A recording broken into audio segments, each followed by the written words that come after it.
Every patch of grass has the potential to become a skyscraper. All it needs is to be put under construction. Welcome back to yet another episode of Under Construction SA.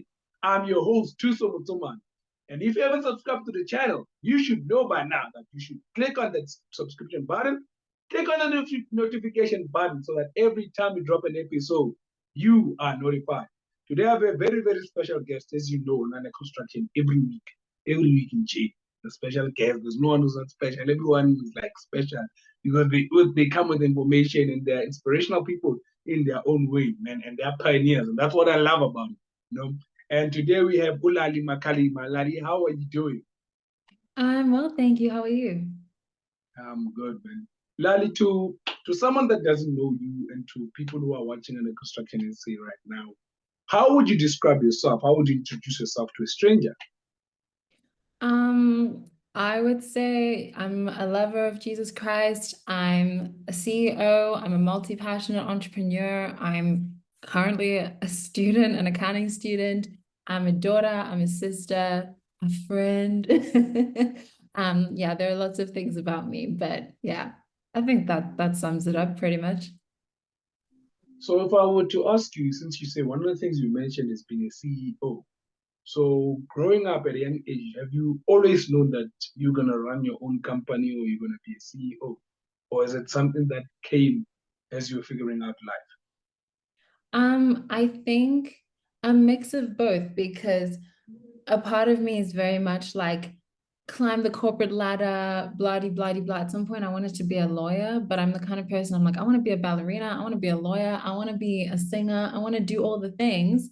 And then I But do something that's always something that's always been consistent is that I've always been super entrepreneurial. I always knew I was going to be a businesswoman. It's something that just lights me up and allows me to express my creativity in an analytical and logical way. Because I think some people are like, oh, I'm left brain or I'm right brain, but I feel like I'm both because I use both in everything that I do.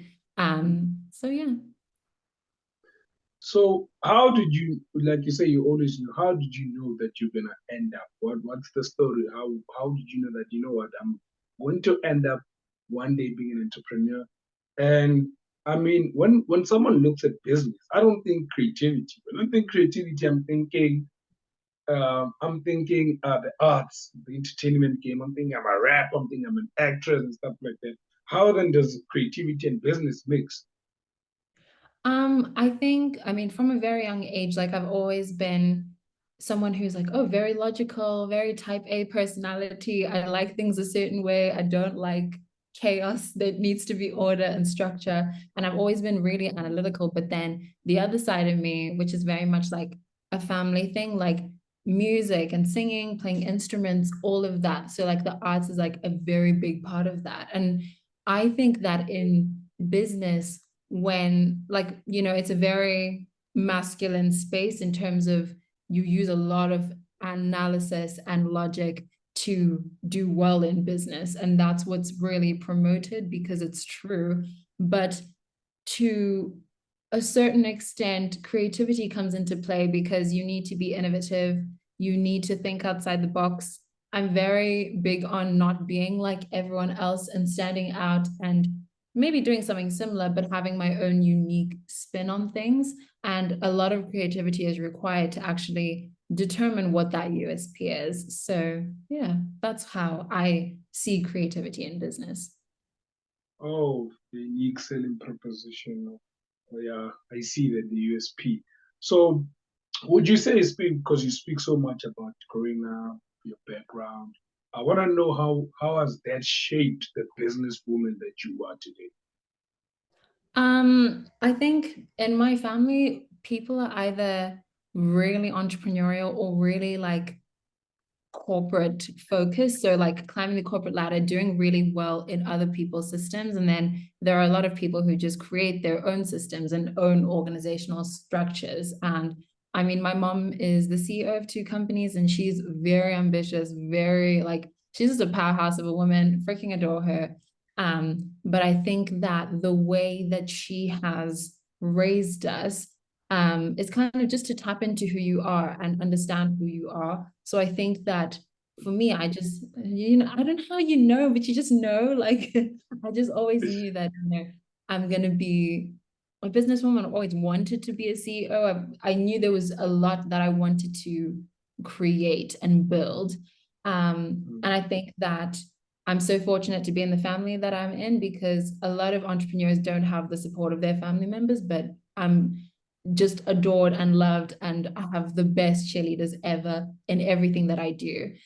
So I definitely think that, you know, my family environment definitely contributed to how I see life and what I envision for myself as well. Mm. You spoke about your mom owning two businesses, right? I Mhm. want to know now, when you decide, Mom, I'm going to start my own business, right? I'm going to open my own business. What did she say? What was her reaction? And secondly, her seeing you grow and be and some of the milestones and successes that you've reached in business, what is she saying? Um, so I mean, I started my company in 2020. I was 18. I was in my first year. Like, I was not even done with first year when I was like, hey mom, like I want to start a business. And she'd gone to Cape Town for business. And I had the idea when she was gone, but I wanted to speak to her in person because I thought she was gonna like freak out and be like, no, you can't. Because she's also very academic focused, etc., etc. As is most of my family. So it's very, like, academics are very important. Like, you have to have a degree, all of the things. Um, I was like, hey, mom, like, I want to start this business. This is what I want to do. And she was really supportive, and I was shocked and surprised and overwhelmed with joy, because I think something that a lot of people can relate to is, they want to make their parents proud, and they don't want to disappoint their parents, because that's not fun. So it was really nice to have her support. And I mean, I think that a lot of the time when I look at what I have achieved over the last few years, it's like I don't realize the magnitude of it. So even when I speak about it, like, I'm so dramatic, I'm excited. And because things happen in the moment, it doesn't seem as big as when you talk about it all at once. So I mean, I know she's definitely really proud, but I think something that's always been consistent is like her mentorship and her guidance. And I know I can always go to her when I just have like millions of ideas and I just want to rant, or, literally with anything. So I think it's one of those things where you just roll with the punches. It's exciting in the moment. But I know she's definitely proud, and hope she is. Because I'm saying definitely, like it's a guarantee. Yeah, I hope she is. Man, it's amazing to see because not a lot of, like you said, a lot of black parents would say, go and study, forget this business thing. Hey, I sent you to school, I'm paying for your school Yeah. fees, or whatever. Even if it's a degree, right? They're gonna say, yo, whatever. Even if it's a what you got sponsorship. They're like, yo, focus on school, forget this business thing. Once you have your degree, then maybe you can do it. Yeah. It's even a maybe. It's not even a guarantee. So it's nice to see that your mom was not really worried because most of the time when some of us were growing up, hey, when they see you doing business, they think you're crazy, right? So, Yeah. but you also speak about academics, no. I think you're studying to become you're studying accountancy, am I right? Yes, I'm doing a BCom accounting, and I'm in my last year of my undergrad. So I'm just excited to be done in literally 6 days. So I'm excited. So I want to ask you, what informed you studying become accountancy? This is gonna sound really bad, but because I was good at it, I was okay in grade 8, right? I was at a new school. I was doing accounting as a subject for the first time, and I was like horrendous at it. And then grade 9, I was like, this is my last year of doing accounting. The irony. In the car on the way on my first day, I was just like, Mom, this is my last day, or my last year of doing accounting. I can't wait to be rid of the subject. And when we went to accounting, I spoke to the teacher because we're being taught by the seniors teacher. And I was like, ma'am, I just want to do well in the subject. I just want to be done with it. Help me. Like, I took the help. I was like, let me learn. Let me be a diligent student and actually work at this thing. And then I was really good at it. And the first cycle test we did, I think I got like 84%. I was like, I'm gonna be a CA, like watch this space. Like you guys can't tell me anything. So yeah, a lot has changed since, but my motivation for doing accounting was rooted in the fact that I was really good at it, but I also think it was the Lord. Like I was literally seeking God on what I wanted to do. And I was between, I mean, by the end of grade 9, architecture and accountancy, and everything that was supposed to line up lined up the way it did. And it's only Jesus. Like honestly, like there's so many things that you can say, like, oh yeah, I worked hard, I did this. But yeah, it was God's plan. So I'm grateful to be in the degree that I'm in. God's plan. Yeah. God's plan. I hear you. So I want to ask you, in terms of your business and merging it with your degree, has that helped you in any way? Have you realized that there's a meeting point between the two, because you know you need an accountant? How has that made it easy for you and put you ahead of the curve, because you have an advantage of become accountancy as a business lead? Yes, it's so helpful because I understand how finances work. Like one thing that my mom said, because she is a quantity surveyor, so she like engineering, science, all the things that I would never in my life do. But she's a businesswoman, and she always says like accounting is like the worst thing. Like we're not opposites, but we're opposites. And something that I definitely know has helped me to see things from a different perspective is I just understand the finances from a more strategic approach. And also like some of the things that I'm learning in university, it's like, oh, it's not. I know how that works out in a practical sense because I'm coming from a business perspective as well. So I think they both feed into each other. And that's why I don't know, it just makes sense. It just makes sense. But yeah. That puts you ahead of your peers because you get to practicalize what you're learning in class. So it's not only Exactly. theory; you get to practice it. That's amazing, because that's the best way of learning, having both, the best of Exactly. both worlds, right? Oh wow! Especially when you have it at the same time. Because sometimes you learn the theory, and then 5 years later, when you're working in corporate, it makes sense. You're like, oh, that's what they were talking about.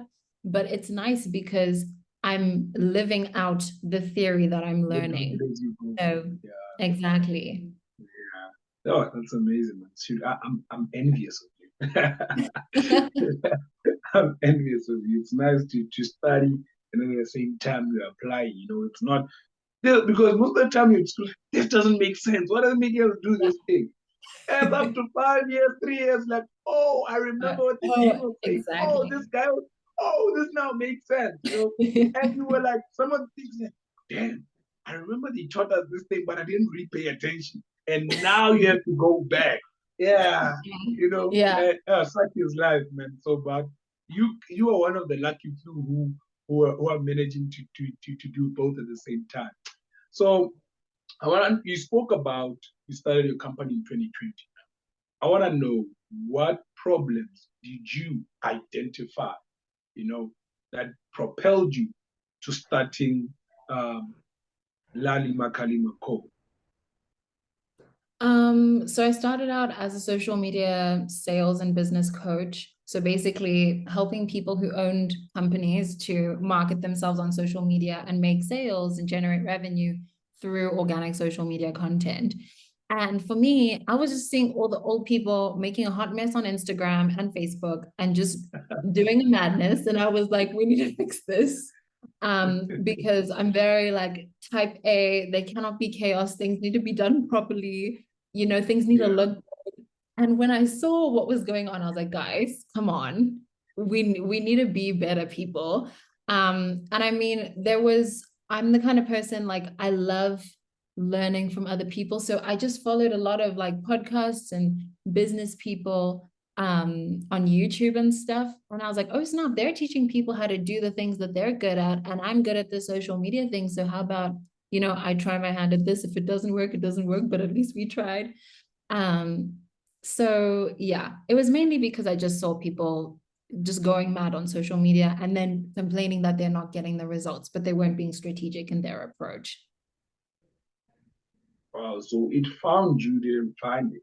It's something that you stumbled into as you were doing life. It's and I think Yeah, I yeah. find I think I found the same thing with social media. I just found myself social media. Is it digital marketing? I don't know why I'm forgetting the next thing. I always say even if even if I go to an interview, I'm like it found me. I didn't find it because it was not in my plans. But it's Yeah. something that I'm like, why is your bio like this? Yes. Why is your profile picture like this? Like I need to understand because one of the things I do within the construction, right? When I look for people, I read the bio. What attracts me is the profile picture that gets me to the timeline. Then the next thing that I'm going to look at, it's your bio. Yeah. People have written butterfly. I'm like, guys, you're not taking the social media thing serious. So and you look at Exactly. fellow creatives and business people and what they wrote. I'm like, how are people going to identify you? How are people Yeah. going to give you content? Because now we live on social media. If you've written butterfly, social butterfly, traveler, I'm like, yo. Yeah, bringing the wrong people. And it's like you're an intelligent person, and it's so important as like I mean, even with personal branding, your intelligence shouldn't be the entirety of your brand, but it's like you're an intelligent person. Communicate your intelligence, communicate your personality, but it needs to be all encompassing when you put it out on social media. Yeah, that's the thing because they were putting only one part. So Exactly. I would like to ask you in terms of since you're speaking about brand now, in terms of branding, you because I follow you on what is this thing? LinkedIn. And you Mm-hmm. speak so much about being authentic. I think you stress out being authentic rather than the whole time curating and being this person that you're not and trying to make sure and thinking hard Yeah. about it. Why is that important as a for someone who's trying to build a personal brand for them to be authentic? Um, Yeah, I think, okay, when I first started my company, obviously I was doing social media sales and business coaching. I only did one thing. And if you know me, you know that that's very much not like me. I want to do all the things. And to a certain extent, I wasn't operating in my full true self, if that makes sense. And social media just became so draining and tiring. And I ended up like despising something that I loved and taught other people how to do really well. And I realized the value of being 100% yourself, not only because you bring in people who just adore the socks off of you, because that's always great when you're using social media for your business, right? You want people to like you, likability is important. Mm. But when you aren't operating as your true self and you aren't authentic, you'll bring in people who match that image that you're trying to curate.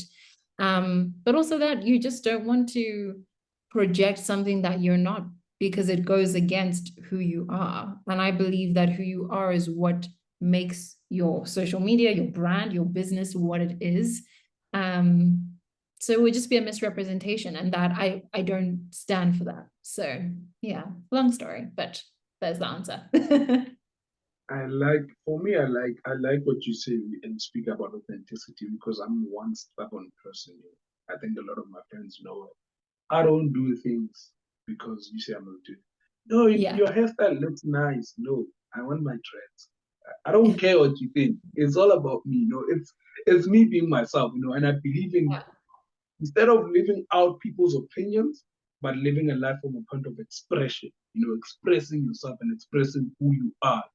So Yeah. I think when you speak about that, you remind me of that because for me it's all about expressing. If I can be myself, if I can express myself, obviously I'm not speaking about being rude or trembling on other people's rights and stuff like that. I'm speaking about behaving and considering other people's thoughts. You can't just hurt people's Yes. feelings and be like, I'm expressing myself. That's who I am. No, you're Yeah. speaking about truly expressing your nature in terms of the good side, your personality, who you are, spreading the love.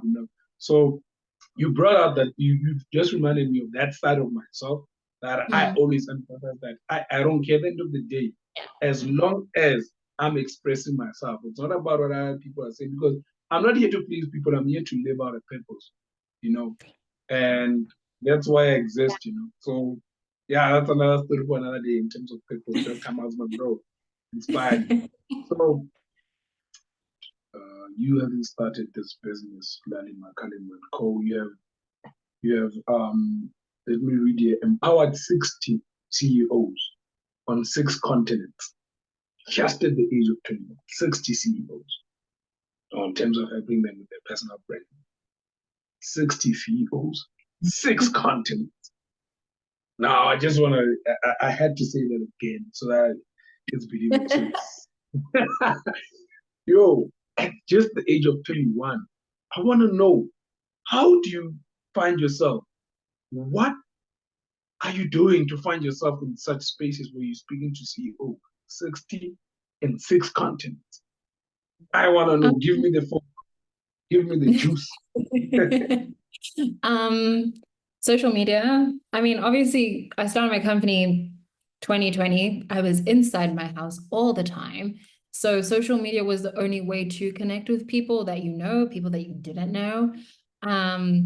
And I started out on Facebook groups, and I realized that the social media coaching world was a lot bigger than I thought. And I ended up, I mean, I worked with a coach, a mentor. Fast forward, I ended up launching a group program. And then that's how I ended up coaching people how to do the social media thing, by using social media to get them to join my program and put out marketing content, display my personality as well. So authenticity was important. Obviously, in hindsight, I realize now that was just like a fraction of my personality. But it's, yeah, social media allows you to go beyond your current context. It allows you to connect with people that you never would have. It allows you to connect with people that you would have only met if you connected with certain people. So it's really powerful because there's a lot of exponential growth that happens. So it's not just like, oh, hey, you guys, and then you're speaking to these 2 people over, this platform, but it's like, oh, you're speaking to this person, and then they share your content with someone else, and then they share it with someone else. So it's kind of like a ripple effect that happens where, you reach people that you wouldn't have reached before. Yeah, I think I can relate. I can see when you speak about, you share this, you do this, it kind of correlates with what I'm doing with under construction is but what I'm getting from what you say is intentionality. You went on social media and you're intentional about it. I always say people always speak about Twitter. Apparently, Twitter is the most horrible place ever. I can tell you, Twitter changed my life. It depends on who you connect with. What are you doing there? Yeah, that's so true. I understand the horrible part is there, but you must, it's like even in the world, you must find out, why am I here? The purpose of me being on Twitter, and then use that to your advantage, right? Because I can tell you story after story. I just did an interview with one of the top TikTokers in South Africa. Found him on Twitter. I connected. I've been to events because I was on a Twitter space. I think Twitter space has revolutionized my life. It's like you finding yourself in Facebook groups. So I found myself in groups that aligned with who I am. And I remember, because I'm also a Christian, I remember last year at some point I was frustrated because where I'm at, there were no creatives. I'm like, God, I need people who are like-minded. And I was so frustrated. I started praying. And boom, Twitter Spaces started booming last year. And I found myself in those spaces, which led to me connecting with a whole lot of creatives. And, Twitter Spaces broke the barrier. It was all about, they follow you based on your followers, but now you get to know, this one has 5 followers, but damn, they're CEO, whatever. This one has 10 followers, but they're brand manager of this. And then you get to interact with those people in spaces. Now I start following people based on career and where I'm going. And that has really helped me and connected me with some powerful people. So I can really relate with your story as well. So in terms of personal branding, if someone is looking, give us 5 essential steps that people, 5 that it's a Okay. must do when you build it. It's a must. 5. I think 5 is a small number, but you, yeah. Yeah. Okay. Okay. So, first one, obviously, we spoke about authenticity. It's important to be yourself and fully yourself, which means not just your career credentials, your qualifications, your businesses, all the like, it needs to go beyond that. Who are you outside of the office? Who are you outside of the boardroom? Like, who are you when I'm speaking to you, right? Authenticity is important. Number two, your what do I call it? Your not your differentiating factor. I have a term for it. We'll get back. Your personal doctrine, right? So everyone is in some industry, and with industries come all of these opinions and all of these, like, rules, if I can put them that way, like opinions that everyone in the industry has. But what do you agree with? What don't you disagree with? Why do you disagree with the things that are the norms in your industry, right? Because that's what's going to set you apart. When people say that social media is overcrowded and oversaturated and it's too busy and there are too many people doing social media coaching. Okay, but what makes you different, right? How can you stand out? How can you ensure that your brand is at the forefront, right? What about you can you bring to the table that no one else can? That was two. Building a personal brand platform, right?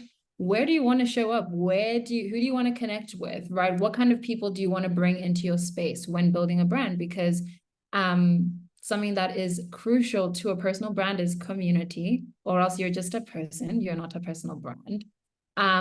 So who do you want to bring into your space, and where are they? Are they on TikTok? Are they on Twitter Spaces? Are they on LinkedIn? So picking your platform, also understanding what you like, which brings me to my fourth point, content, because with the platform, content goes hand in hand. And some people love YouTube because they love putting out video content. Some people like Instagram Reels and stories because short form video is their thing. Some people love podcasts because audio is like the most incredible thing. It's so fun.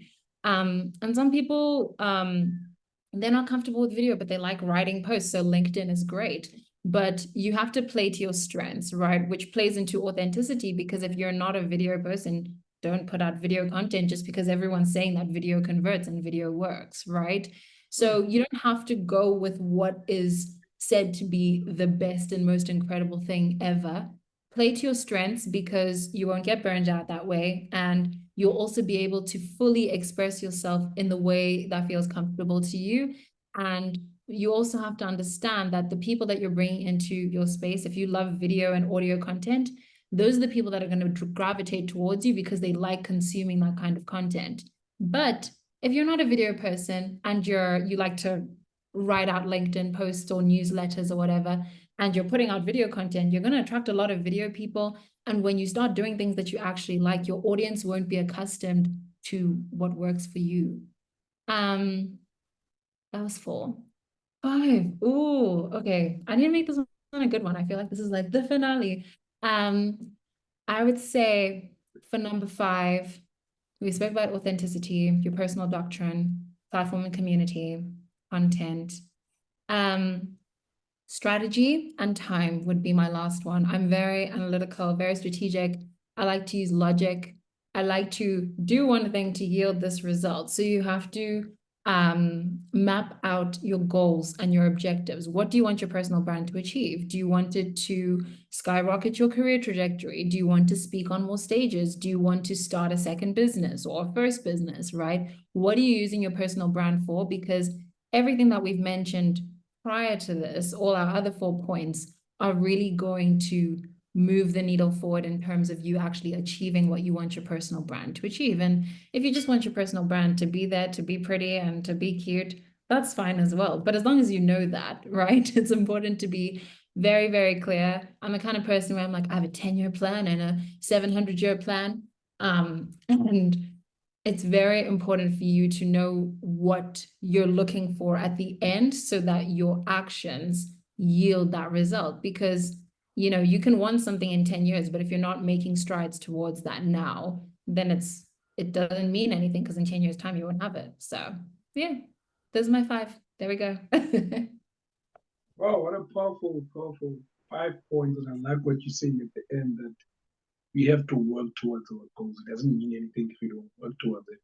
And I hope the people who are watching, Pedro, you got this for free. CEOs pay across 6 continents. 60. They paid for this. You are getting it for free. You just buy data and I'm putting you on. I love you guys so much that I'm paid. I feel about Mahala. But you know you owe me. What do you owe me? Subscribe, like, share the link. I'm fun. That's how we pay each other. Value exchange. I gave you someone, I gave you tips. You know, that's how you scratch my back, I scratch yours. That's how that works, guys. But I want to know, as we take it towards the end, what does being a businesswoman mean to you? Ooh, leaving a legacy, 110%. I think that in the way that my mum's parents left a legacy for her and her siblings and kind of modeled a certain standard, and she's taken that and she's raised that standard and she's leaving a legacy for me and my siblings, I want to do the same thing for my future children. I'm only 20, but you know, we'll get there when we get there. But not only that in my family context, but also for other people. I think that I'm so fortunate to have been exposed to a lot of different possibilities and opportunities where I can literally decide, like, okay, I feel like doing this. I feel like trying this out. I feel like adding this to my business or taking this away. And I don't feel like that is out of bounds for me. I don't feel like my potential is capped. And I want to model a certain standard for other people, other African women and men, you know, we don't discriminate, other Africans, that, you know, the sky is not even the limit, right? Where there's so much to be achieved and you can want so much for yourself, and you shouldn't feel like you're limited to your current context, because you really aren't. So leaving a legacy in that regard, where I hope I can be a good role model to other Africans, older and younger than me, because, you know, it's very possible to get inspiration from someone who hasn't reached the stage of life that you have. So yes, leaving a legacy for my children, hoping to raise the standard that my mom has left for us, and hoping that my children will continue and do their thing. But also leaving a legacy for other African business people, other African professionals, to say that your current context is not the limit and you can literally do all the things if you want to do all the things. Wow, that's amazing. Legacy, legacy, legacy, legacy, legacy, legacy, legacy, legacy, legacy, legacy. I don't even know. I know it's a song, but I don't remember who. I think it's Reason. I think it's Reason. I think it's Reason, but when you hear songs legacy, and you don't know who sings them, but you know the song, that's me all the time. And someone's like, "Do you know the song?" And I'm like, "No." And then they start singing. I'm like, "I gotcha." So while we're still on songs, we have reached my favorite part of this podcast. The one that I love, the one that catches people upside. I don't know. Because you watched, you said when you began saying you watched, Yes. I'm sure you know this one's coming. I'm sure you know what's coming. A lot of people get shocked, you know, and I love it the way they get. If you were to describe your life right now using a song, what song would it be? And please sing the chorus for us. Sing the chorus of the song. Oh, wait, but now I have to think of the song first. Okay, I actually didn't prep this part. Okay. What life stage am I in right now? I'm in a stage where I'm like growing and changing my mind as well, and figuring things out. The Climb by Miley Cyrus, a classic from like 20 whatever year that was, and I have to sing it. Oh goodness. Okay. There's always gonna be another mountain I'm always gonna wanna make it move. Always gonna be an uphill battle. Sometimes I'm gonna have to lose. It ain't about how fast I get there. It ain't about what's waiting on the other side. It's the climb. There we go. There's the Ladies chorus. and gentlemen, Lali Makhalima. I am telling you guys, we're giving you talent here on Under Construction. Talent. We are singing. We're giving you business advice. Come on, guys.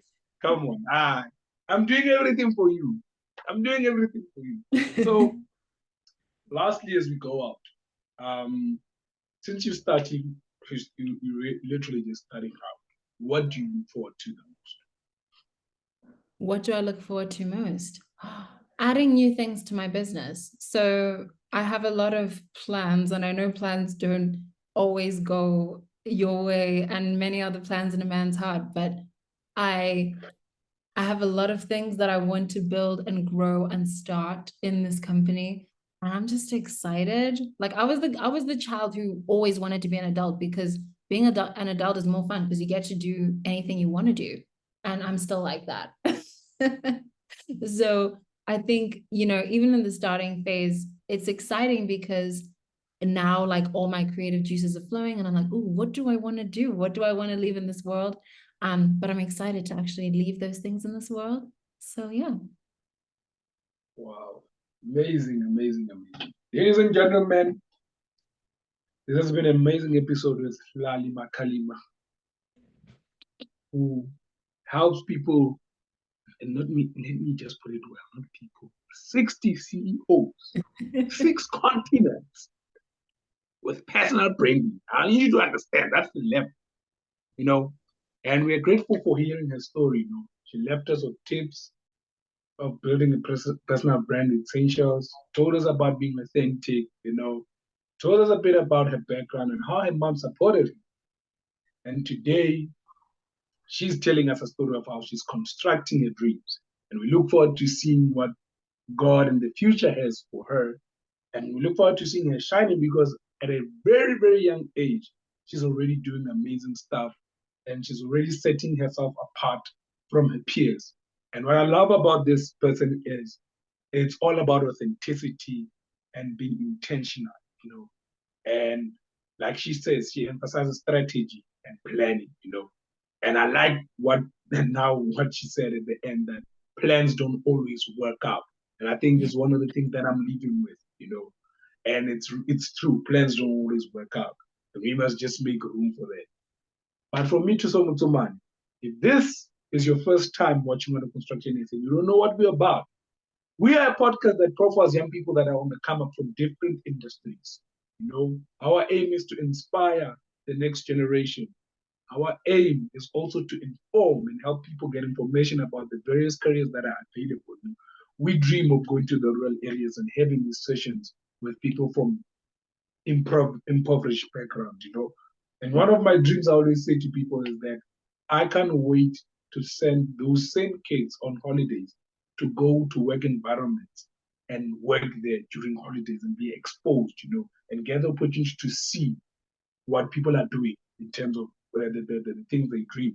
So it's a whole big vision. It's not only this. There's a lot of people that we want to impact personally. Me personally is Thuso Motsomane through the various things that I want to do. So, hey, we learn too much. Hey, I'm sorry. I'm speaking too much. I know you want to go. You're a very busy person. But guys, 5 p.m. Sunday, every Sunday, 5 p.m., we are here under construction. They say, my name is Thuso Motsomane. We are out.